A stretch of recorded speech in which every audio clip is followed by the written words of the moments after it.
Яшчэ ў пачатку сакавіка брэсцкія навукоўцы пачалі даследаванне аб'ектыўнага партрэта малога сярэдняга прадпрымальніцтва в области. Яго галоўнай мэтай было вызначыць спецыфіку бізнесу і праблемы, з якімі сустракаюцца прадпрымальнікі, знайсці шляхі іх вырашэння. Дело в том, что на сегодняшний момент разработана и действует стратегия развития Брестской области, Республики Беларусь, в которой существенное место отводится малому бизнесу, развитию малого бизнеса. И мы хотели посмотреть за этот период времени с 2015 года по 2019 год, каковы уже есть достигнутые успехи, какие проблемы и что можно было бы предложить для улучшения этой ситуации. Наши предприятия используют традиционную бизнес-модель.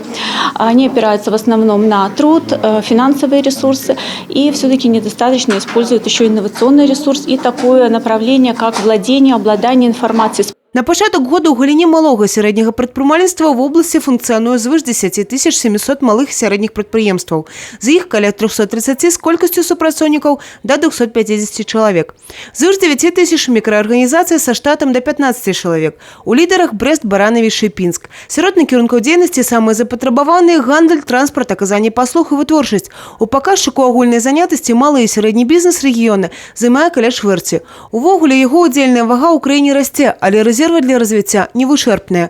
Так вага прадпрымальніцкага прадукта ва ўнутраным валавым 21, у адрозненні ад краін Еўросаюза, дзе гэты паказчык каля 50-60%. Оценку текущего состояния мы хотели понять в рамках этого исследования. Ну и вторая задача – это была определить как раз те перспективные направления для развития, которые могут быть важны. У нас много есть там каких-то барьеров, сложностей и так далее.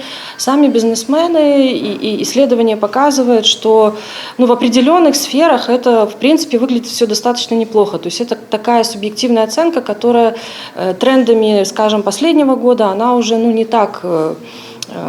имеет не такое основание. Падчас даследавання ў рэспандэнтаў пыталі, наколькі ім хапае тэарэтычных ведаў у сваёй справе, дапамогі з боку.